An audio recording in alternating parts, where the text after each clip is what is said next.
Bueno, muy buenas tardes. Hoy volvemos a tener con nosotros a un historiador que tuvimos hace un tiempo, Francis Martín Santana. ¿Cómo estás, querido? Y después de aquel Bueno, fantástico libro, El fin de la democracia, 1968, palos, gases y balas. Qué bárbaro que fue ese libro.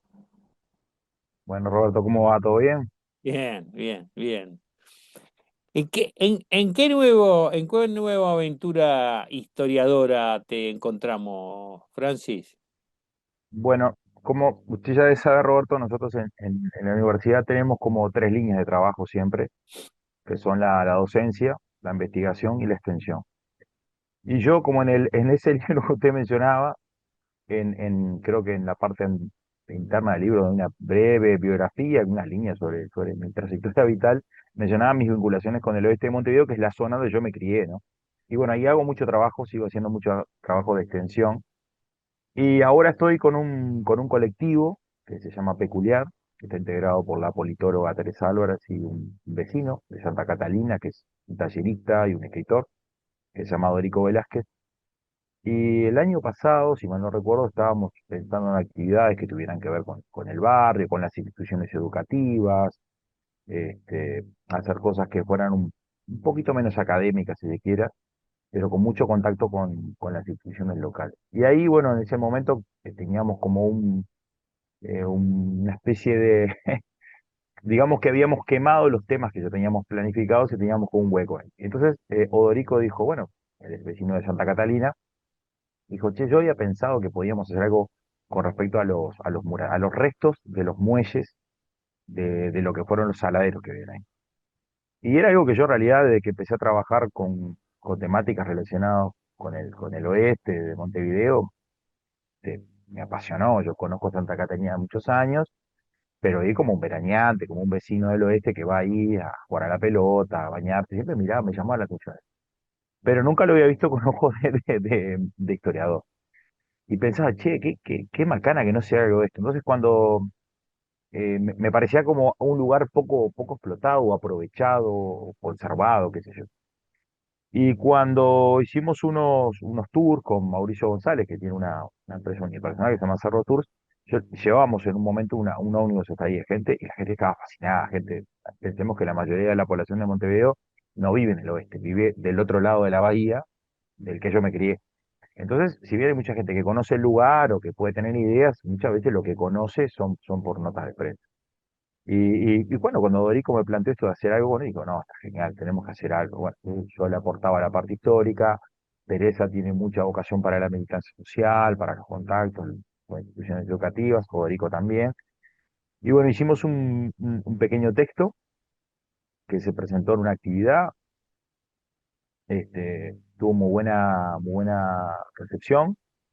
Y ahí estaba este antropólogo Eduardo Álvarez Pedrosian, que se interesó en lo que estábamos planteando nosotros, hacer una movida en el barrio, y se sumó al equipo de este colectivo peculiar y empezamos a hacer actividades. Y ahí, bueno, hablamos con el grupo de Apex, ahí Miguel Rivetti fue muy receptivo a lo que estábamos planteando, le pareció que era algo que cuadraba perfectamente con lo que el programa Apex de la UDELAR plantea en el oeste. Y Apex, bueno, hay un grupo de recordanos, Apex. ¿qué es Apex? El Apex es un programa, viene a ser de programa de extensión, que está afincado en lo que antes fue el frigorífico Artigas, bueno, que después fue EPSA, y que bueno, ese enorme complejo industrial, una vez que se cerró en la década del 90, definitivamente se transformó en una parte en el PTI, en el Polo Tecnológico Industrial, otra parte funciona en instituciones que tienen que ver con lo municipal, y funciona el Apex. Y bueno, también hay un colegio y un liceo en ese lugar, entonces en realidad se ha reutilizado ese espacio industrial. Y el Apex es un programa que, bueno, que tiene que ver con la extensión, es la universidad en el oeste, ¿sí? Y hacen muchas actividades que tienen que ver por lo menos lo que yo conozco, ¿no? Con comunicación, sobre todo, de psicología, hay mucho trabajo en el barrio. ¿Sí? En zonas y barrios de contexto crítico, con dificultades ahí, y bueno, trabajan mucho, ¿no? Fotografía, audiovisual, muchas muestras, una actividad muy, a mí la verdad que yo Tienen un tengo buen laboratorio vínculo con de eso. grabación muy bueno, ¿no? Un laboratorio de Sí, sonido espectacular. sí, sí, sí, bueno, ellos tienen acervo, este, de documentación de trabajo que se han hecho, por ejemplo, sobre grabaciones, entrevistas. Por ejemplo, a comienzos de la década, mediados de la década del 90, eh, Amparo Gea Veiga trabajaba en el lápiz y hizo un proyecto que en realidad tiene que ver con memorias del oeste, del cerro, inmigrantes, frigoríficos, movilizaciones sindicales, costumbres y demás. Hizo entrevistas en cassette. Y por intermedio de la hermana, Isabel, di con esas grabaciones, yo conocía eso por intermedio de la prensa local, tanto del Eco como, creo que del Eco, de Cosmópolis, no recuerdo que haya visto algo de eso, pero me enteré de este trabajo de esta licenciada y que hace muchos años que ella se radicó en España. Entonces, esos cassettes en caja quedaron en la casa familiar. Yo entrevisté a la hermana, a Isabel, y Isabel me dijo, mira, tengo estos materiales, y bueno, entonces yo hice la gestión para que fueran al Apex y los digitalicé, porque estaban en casete, ¿no? El cassette de cinta que poníamos para la lapicera, bueno, conseguí un aparatito, los pasamos, y está muy bueno, porque hay entrevistas de personas que ya fallecieron hace un montón de años que cuentan cosas muy de la vida cotidiana, que tienen que ver con los frigoríficos. Bueno, Apis hacen un montón de cosas, ellos se sumaron a este proyecto de Peculiar, y nosotros lo que empezamos a hacer es, por un lado, establecer contactos con las instituciones educativas del barrio, tratar de establecer contacto con las dos escuelas y con la UTU.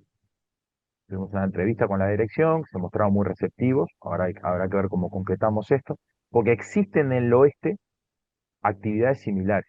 Por ejemplo, en la UTU de La Bollada, ¿sí? Frente al cuartel militar en Santín Carlos Rossi, en Ruta 1, una docente, Eva Taberna, en un momento me contactó porque estaban trabajando en un proyecto sobre la historia del barrio, para combatir esa idea estigmatizante del barrio que solamente los chiquilines saben lo que se enteran por la crónica roja, ¿no? Como que el barrio no tuviera un pasado y que su pasado, su historia, solamente se circunscribiera a aquellos aspectos que son negativos, lo cual a los chiquilines no les hace muy orgulloso de su barrio. Mi barrio es solamente esto. Y en realidad el barrio tiene historias y tiene más cosas. Que en mi caso, por los proyectos que he desarrollado en colectivo con otros equipos, he logrado ir descubriendo pistas de estos barrios. Siempre que encontraba alguna cosa interesante, notas de prensa, documentos de la Junta Departamental, algún boletín de la Intendencia, alguna cosa, siempre lo iba a buscar, alguna entrevista, iba a buscar.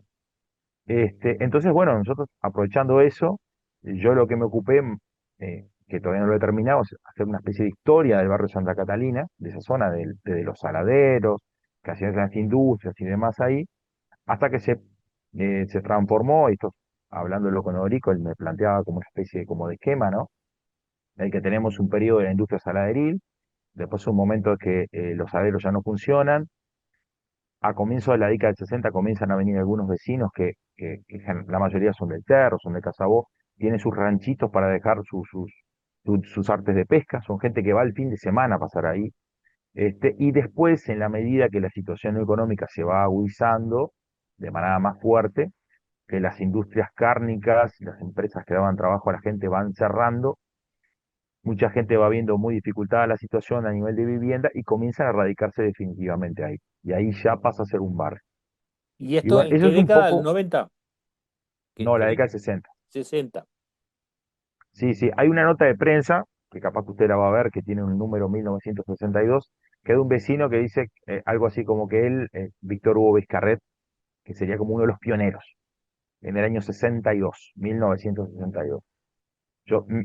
Muchas veces los testimonios de las personas con respecto a las fechas son un poco imprecisos, porque bueno, la memoria es engañosa, va cambiando, pero cuando uno se fija en las fotos aéreas, uno encuentra que cuadra bastante lo que el señor dice, porque en realidad las fotografías aéreas de diciembre del 61 muestran de que no hay ninguna casa. Y en 1966, las fotos aéreas que figuran en el sitio IDUI, uno ve que ya está salpicadito de casitas. O sea que responde bastante los testimonios de estas personas con las fotografías aéreas y alguna nota de prensa. Por ejemplo, hay nota de prensa que creo que es de mayo o abril de 1970 del diario El Popular, donde, bueno, en ese momento los ediles del Fidel se movilizan porque hay una amenaza de desalojo. Y bueno, eso es una parte de lo que nosotros estamos haciendo, pero intentando hacer una movida. de preservación de esos restos de los muelles de piedra de los saladeros, o sea, una parte que es de piedra, luego venía lo que era de madera, lo de madera por supuesto que desapareció casi todo, excepto algunas partecitas que están bajo el agua, y tratar de hacer partícipes justamente a las instituciones locales, ¿no? A nivel educativo. Y por eso propusimos para, junto con Odorico, con Teresa y con Eduardo, hacer en el domingo 5 de octubre, que es el segundo día del patrimonio, hacer un recorrido a pie. Nos encontraríamos en Camino Santa Catarina, esquina continuación Burdeos, viene a ser enfrente a la UTU. De ahí iríamos en un vehículo, eso nosotros lo tenemos ya, lo estamos gestionando, el tema de los vehículos, hasta un punto en el parque, ¿sí? Que se llama el Diversicolor, que es un árbol enorme, que tiene un reconocimiento patrimonial de parte de la Intendencia, y de ahí caminaríamos por algunos lugares que lo que quedan de obra que pertenecieron a la firma Ferrés, en el Parque Punta Yeguas, ¿sí? Que hay unos estanques que eran como unas tinas donde se hacía procesamiento de madera. Luego, más adelante, quedan unos restos de una represa que ellos tenían, de la cañada que pasa, que atraviesa el parque, que algo de eso queda bastante en pie. Luego caminaríamos hasta los médanos, la playa, y luego terminaríamos desembocando justamente en los restos de los muelles. De ahí la vista es fantástica. Y cerraríamos, si todo sale bien, en unas instalaciones de una ONG con la local, con la que establecimos contacto, la ONG H2O, de la familia Sacenave, donde pasaríamos un pequeño audiovisual. Eso más o menos tomaría unas 2 horas en total. La caminata sería una hora, no tiene mayor dificultad. Esa sería una parte de la actividad. La otra es que nosotros habíamos planificado en coordinación con otro proyecto un poco más macro, que ahí en realidad nosotros tenemos una parte menor, que tiene que ver con una especie de búsqueda, reconocimiento de este patrimonio industrial de todo el oeste, que si sale todo bien, se presentaría el día anterior, el sábado, en el Centro Cultural de la Casa de la Pólvora, y ahí nosotros tendríamos una participación, hablaría Dorico y presentaría un poco lo que hemos hecho en Santa Catarina, y si sale todo bien, sería un video, una fotogalería, y presentaríamos un poco el proyecto. Ahí, bueno, participan otras personas, ¿no? Por ejemplo, Gustavo Barbero de Tres Esquinas, que es una movida muy interesante. Tres Esquinas es un lugar que queda en el cruce de San Fuentes y Bajo de la Petiza. Y ahí hay un viejo almacén de la familia Landaburu, que bueno, ese terreno había sido comprado por la UTE y se iba a tirar abajo. Una casona muy vieja, que tiene un montón de particularidades que yo la verdad que no las conocía, las estoy descubriendo de la mano de Gustavo Barbero y los aportes que le hicieron los vecinos. Por ejemplo, en ese lugar funcionó como sede del Club de Fútbol Tres Esquinas, en un lugar también un punto de encuentro de los parroquianos, una zona de muchas bodegas. Hay que pensar que el oeste de Montevideo tenía mucha vitivinicultura, mucho frutal y demás. Todavía lo sigue teniendo, aunque con mucho retroceso hoy en día. Y en ese lugar, según un reportaje que Benito Nardone en Chicotazo dio a la revista Reporter a comienzos de la década del 60, él cuenta que en ese lugar parecería que fue donde dio su primer discurso, cuando él en esa época era ballista, arriba de un cajoncito de madera. Este, que en realidad eso es algo que yo, la verdad que no lo sabía, ¿no? Fue algo que me comentó Gustavo Robero, que un vecino le había, le había comentado, entonces yo lo busqué en los libros que hay sobre Benito Ardones, vi la cita en la revista Reporter, encontré la revista Reporter porque está subida en Anáforas, está digitalizada, y encontré donde hace esa mención, donde él menciona el lugar. Y como no hay otras construcciones con tantos años, será ese el lugar. Este, y bueno, en realidad son como dos proyectos diferentes que se enmarcarían en uno más grande, ¿no? Que tiene que ver con el rescate o el reconocimiento de este patrimonio industrial, que es mucho y muy vasto, en el oeste, ¿no? Hay un veterano, vecino, Enrique Budinas, que hizo un trabajo sobre, por ejemplo, sobre los muelles que existían entre Punta Yeguas y Punta Espinillo. Un trabajo fantástico, con relevamiento de padrones, fotos aéreas, planos y demás, que tampoco lo conocía. Muy, muy agradable conocer al señor. Pero la mayoría son personas, nosotros cuando hicimos esta movida macro, digamos, lo que empezamos a detectar, entre varios que conversábamos, es que han existido muchos antecedentes de este tipo pero son como discontinuos en el tiempo. Por ejemplo, en su momento, Silvia Aguiar, antropóloga serrense, que llegó a ser edila también, ella había hecho una muestra en el Florencio Sánchez y hizo un relevamiento junto con su esposo, el geógrafo Pierre Rossi Kempa, y en su momento creo que llegó también a trabajar con una historiadora, Gloria Franco, y en ese caso habían hecho un relevamiento de los saladeros en toda la costa del oeste, desde Punta Yeguas, pasando por toda la costa sur, o sea, pasando por Santa Catalina, Punta del Tigre, Punta Caballo, que luego se llamó Punta de Sayago, Punta de Lobos, donde se instaló el SWIFT, la playa del Cerro, la Punta del Rodeo, toda la costa del Cerro frente a la bahía, hasta la desembocadura del arroyo Pantanoso y subiendo el curso del arroyo Pantanoso por ambas márgenes hasta el paso de la Boyada. Habían hecho un relevamiento de todo lo que quedaba de los saladeros. Eso se culminó con un libro que terminó inédito y una muestra que hizo en el Florencio Sánchez. No recuerdo bien la fecha, pero fue año 1996, 97 por ahí. Incluso le hicieron un reportaje a Elder Silva en Brecha donde él habla de esa muestra. Fue muy lindo, pero trabajos como ese han sido discontinuos. No han sido continuados, no han desembocado en un libro o no han logrado que se transformen en una política. E incluso con una política no alcanzaría. Lo necesario es que la ciudadanía, los vecinos, tomen conciencia del valor de estos lugares, se apropien de ellos, y entonces en la medida que haya una política, una decisión del gobierno municipal, del municipio o del intendente, de quien fuera, cuente con el apoyo consustanciado de las personas, ¿no? Porque en realidad eh, puede venir alguien, un organismo del Estado, y decir, bueno, voy a poner una señalética, poner una vereda, pero las personas se hace de espalda de alguna manera, entre comillas, al vecindario y puede no perdurar, no ir más allá de eso. Pero cuando es algo que de alguna manera está instalado en el vecindario, instalado en las personas, en los vecinos, en los locales, y además eso va de la mano de una decisión política de algún organismo estatal, me parece que es mucho más perdurable, ¿no? Mucho más enriquecedor. Qué lindo este rescate de las historias de los barrios que nos contaba Francis. Te voy a pedir que nos des un poquito más de detalles. Eran saladeros de cuero, ¿verdad?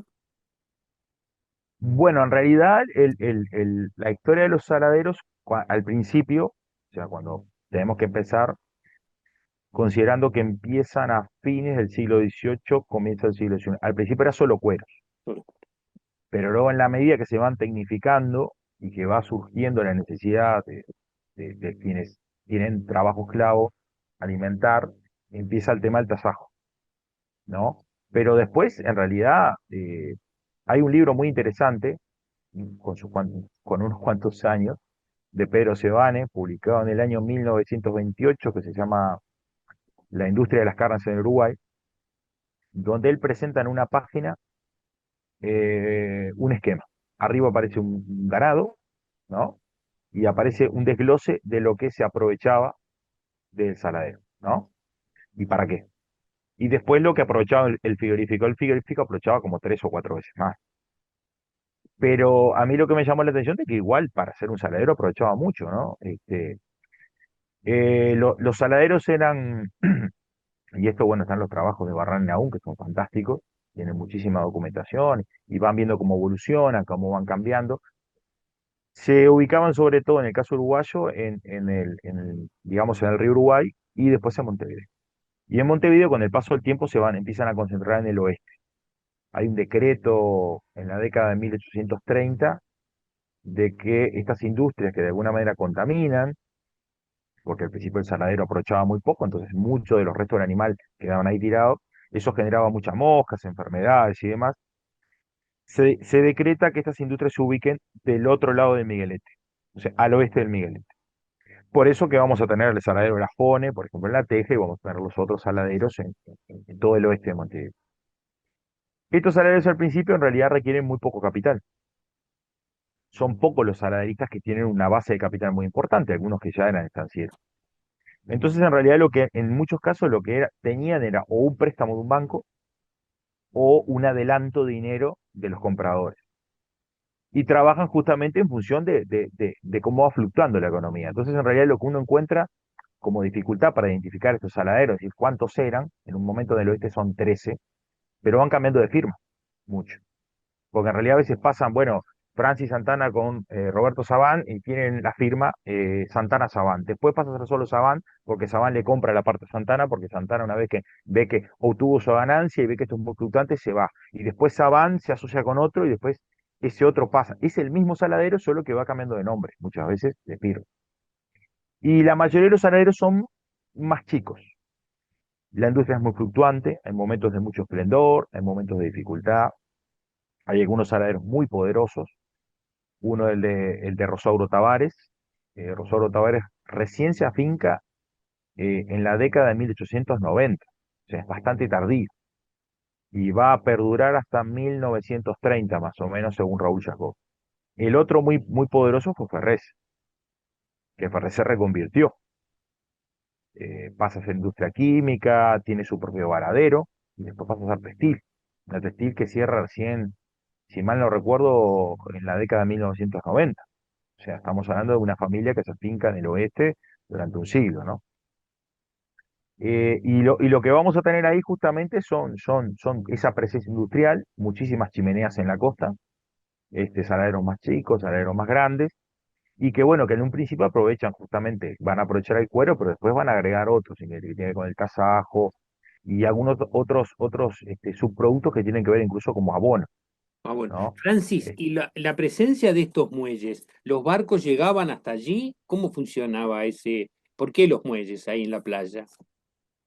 Porque en realidad lo que ocurre es que, primero que hay dos utilizaciones. Una es el saladero tira todo el desecho al agua y el resto lo quema. Pero además está el hecho de que en realidad es el medio de comunicación.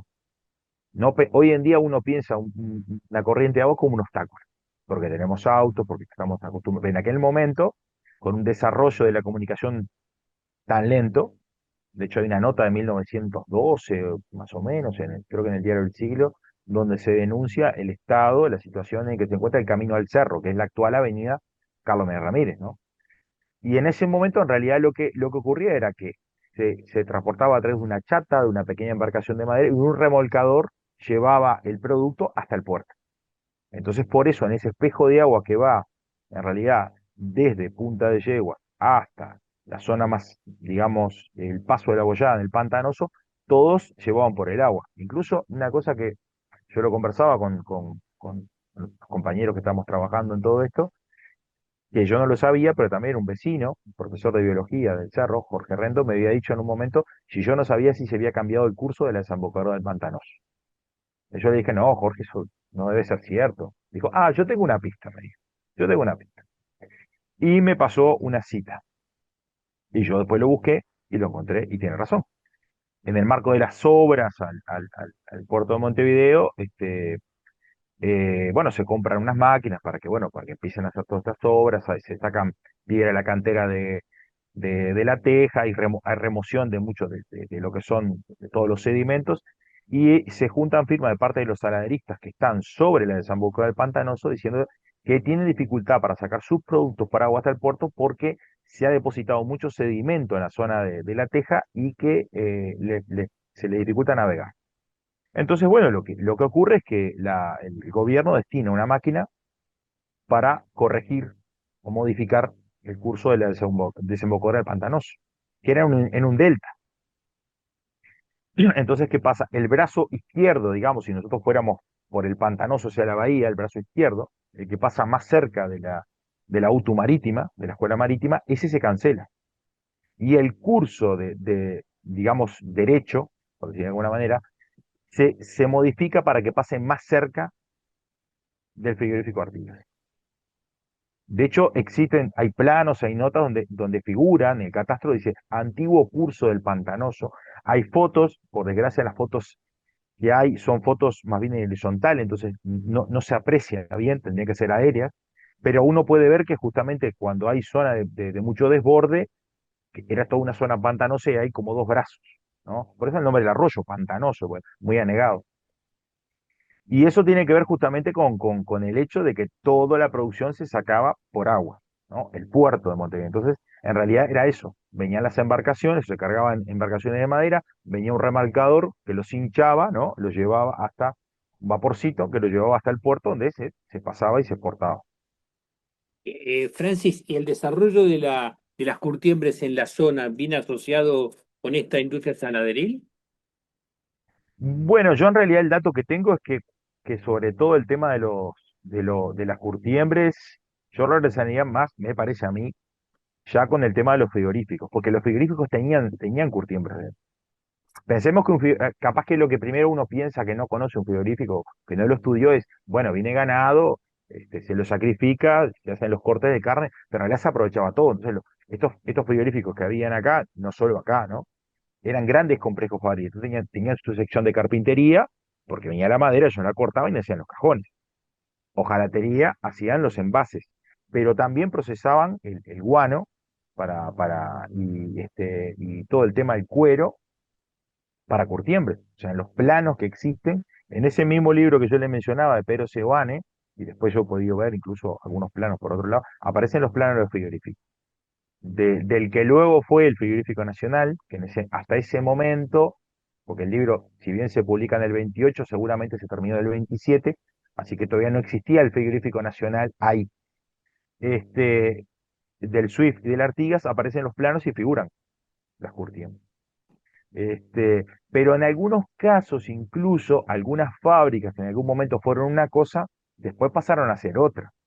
Porque, por ejemplo, si usted hoy toma, digamos, por la actual, ahora ya no es más Camino Civil, es Avenida Civil, desde el cerro hacia Paso de la Arena, y llega al barrio Las Torres, del barrio donde yo más tiempo pasé mi vida, y cruza la Cañada Bellaca, a mano derecha va a encontrar unas ruinas.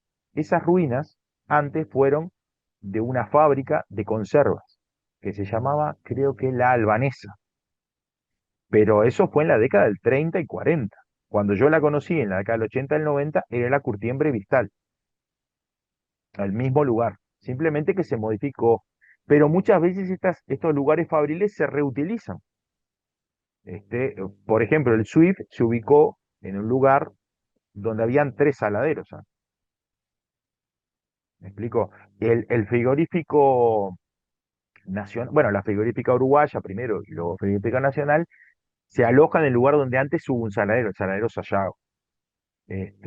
Pero yo tengo entendido que el tema de las curtiembres me parece que tuvo un impulso mayor ya en la época de los frigoríficos, aunque debo confesar que no es un tema que yo haya estudiado en profundidad, pero es lo que yo sospecho o he podido ver. Genial, genial. Francis, es apasionante esto, la verdad que recoger todos estos testimonios. Esto va a ser entonces los que les interese el tema, el Día del Patrimonio, ahí frente a la UTU es la salida. Claro, si les interesa hacer el tour con nosotros, nosotros después vamos a figurar bueno, nos anotamos en la página del MEC para que figure en el Día del Patrimonio, Bien, pero pensamos en lo previo hacer dos recorridos, uno de mañana y uno de tardecita, no muy tarde ni muy temprano tampoco, que sería justamente en el cruce de continuación Burdeos y camino Santa Catalina, en la entrada mismo de Santa Catalina, frente a la UTO. buenazo. Buenazo. Francis, de nuevo, muchísimas gracias por este encuentro y qué interesante y apasionante toda esta historia. Te Muchas mando un gracias, gran Rodolfo. abrazo, viejo. Gracias. Vamos por usted. Chau, chau. Chao.